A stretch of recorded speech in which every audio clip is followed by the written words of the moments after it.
Hello दोस्तों, स्वागत है आप लोगों का मेरे YouTube चैनल लक्ष्य बोध के गुरुजी पर। और आज की इस वीडियो में हम लोग जानेंगे कि महत्वपूर्ण रासायनिक सूत्र। अब आप लोग कहेंगे कि आपने तो हमने पहले वीडियो में यही बताया था कि आखिर रासायनिक सूत्र को किस प्रकार से बनाया जाता है। हाँ, मैंने बताया था, परंतु वे ये सब ऐसे रासायनिक सूत्र हैं जिनको उस विधि द्वारा नहीं बनाया जा सकता है, जो कि कक्षा 10 के लिए काफी ज्यादा इम्पोर्टेंट है। इसलिए आपको इस वीडियो को एंड तक देखना होगा। यदि आप हमारे चैनल लक्ष्य बोध के गुरुजी पर नए हैं तो वीडियो को लाइक करना मत भूलिएगा और चैनल को जरूर से जरूर सब्सक्राइब कर दीजिएगा। चलिए हम लोग बिना किसी देर के वीडियो को शुरू करते हैं। हमारे टॉपिक है महत्वपूर्ण रासायनिक सूत्र के बारे में हमें पढ़ना है।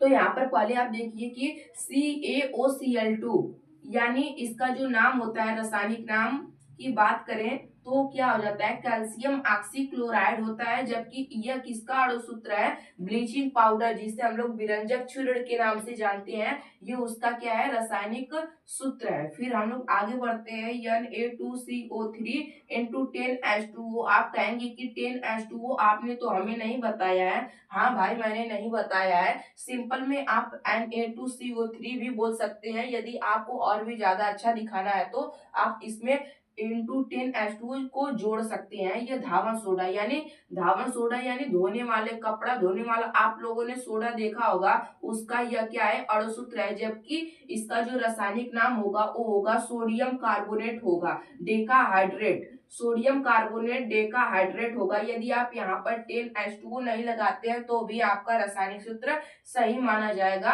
परंतु आपको आ रहा है तो आप लगा दीजिए अच्छा दिखने के लिए। यानी इसे बोला जाएगा कपड़े धोने वाले सोडा। फिर हम लोग आगे की ओर बढ़ते हैं और आगे हमारा है NaHCO3, जिसे हम लोग क्या कहते हैं, एन सोडियम बाइकार्बोनेट या फिर सोडियम हाइड्रोजन कार्बोनेट कहते हैं। यह किसका अणु सूत्र है, बेकिंग सोडा। अब बेकिंग सोडा किसे कहते हैं, वही सोडा जिसका प्रयोग आप लोग केक को फुलाने में करते हैं, ठोकवा गुलगुला को फुलाने में करते हैं। यानी यह खाने वाले सोडा होता है। जब आप कभी आपका पेट में गड़बड़ी हो जाती है तो भी इसका प्रयोग जो है वह किस रूप में करते हैं, औषधि के रूप में करते हैं, ताकि हमारे पेट की जो अम्लीयता है वह क्या हो जाए, दूर हो जाए। इसके बाद है हमारा कैल्शियम सल्फेट और क्या है, हेमीहाइड्रेट। इसे बोलेंगे, यह किसका रासायनिक नाम है, यह किसका रासायनिक सूत्र है, पीओपी। अब पीओपी क्या है, प्लास्टर ऑफ पेरिस, जिसे हम लोग क्या कहते हैं, जिसका प्रयोग टूटी हुई हड्डियों को जोड़ने में किया जाता है, उसी को बोलते हैं प्लास्टर ऑफ पेरिस। इसका अणु सूत्र क्या होता है, CaSO4 इंटू 10 1/2H2O यानी हाफ H2O। इसे बोलेंगे कैल्शियम सल्फेट कैल्शियम सल्फेट। आधा है तो आधा को हम लोग बोलते हैं हेमीहाइड्रेट, यानी इसका रासायनिक नाम क्या हो जाएगा, कैल्शियम सल्फेट हेमीहाइड्रेट। फिर हम लोग आगे की ओर बढ़ते हैं।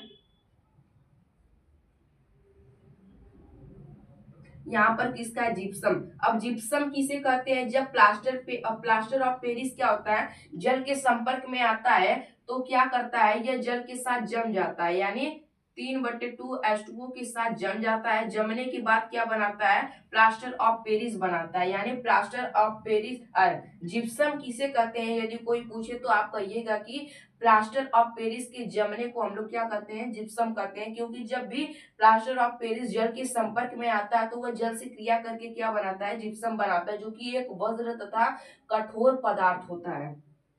अब यह क्या, इसका जो अणु सूत्र है वो क्या है, कैल्शियम सल्फेट मोनोहाइड्रेट। यानी इसका जो रासायनिक नाम कैल्शियम सल्फेट मोनोहाइड्रेट है, डाईहाइड्रेट। एक होता तो मोनो, दो है तो डाई हो जाएगा, यानी कैल्शियम सल्फेट डाईहाइड्रेट है। और इसका अणु सूत्र क्या हो जाएगा, CaSO4 इंटू 2H2O। अब हम लोग यहाँ पर बढ़ते हैं, लेड नाइट्रेट का अणु सूत्र क्या है। लेड नाइट्रेट यह काफी ज्यादा इंपॉर्टेंट है और बोर्ड एग्जाम में पूछा भी गया है।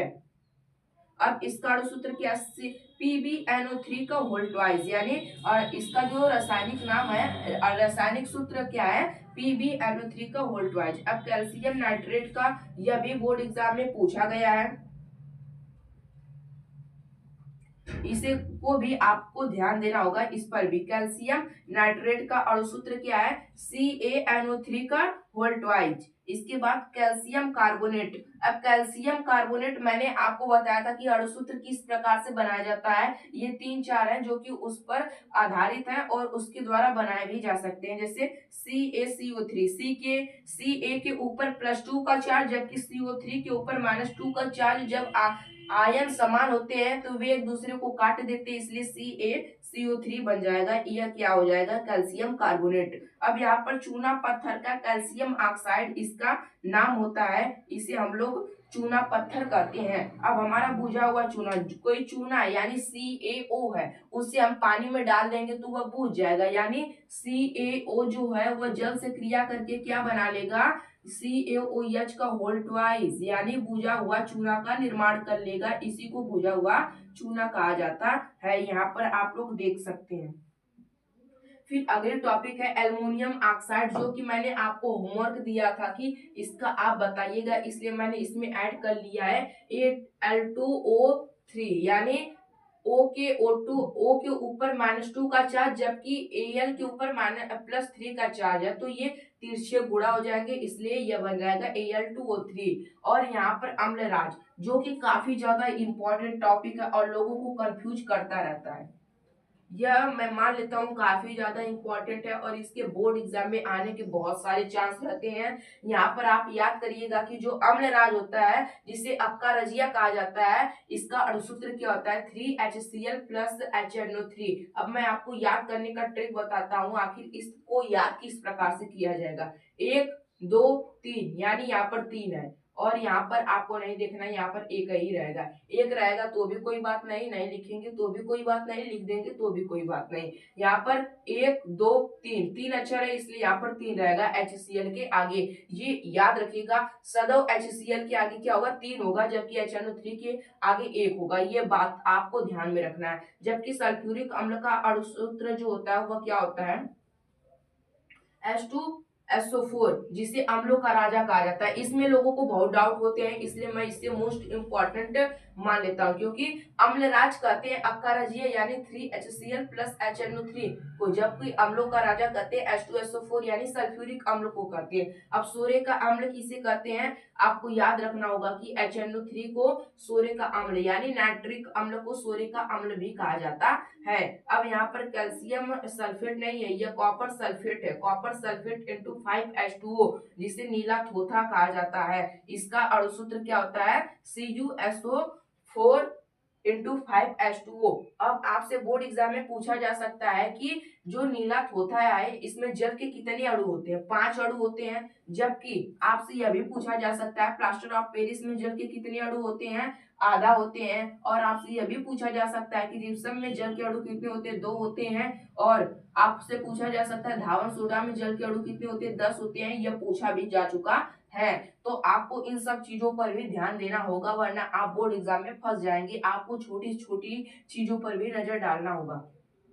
इनका नाम तो था कैल्शियम सल्फेट, लेकिन इसका नाम क्या है, कॉपर सल्फेट। इसके बाद यहाँ पर magnesium hydroxide, milk of magnesia कहा जाता है, या फिर इसे क्या कहा जाता है, प्रति अम्ल कहा जाता है। क्यों कहा जाता है, क्योंकि इसका जो प्रयोग है वह पेट की अम्लीयता को दूर करने में किया जाता है। और इसका जो pH मान होता है कितना होता है बच्चों, 10.5, यानी इसका जो pH मान होता है वो 10.5 होता है। यह काफी ज्यादा इंपॉर्टेंट है, आपको इस पर भी नजर डालना होगा। जब भी आपको कोई चीज याद है और उससे रिलेट कोई टॉपिक मिल जा रही है तो उन सब चीजों को आप लिखने का प्रयास करिए, इससे आपका रिवीजन होता रहेगा और आप भूलेंगे भी नहीं।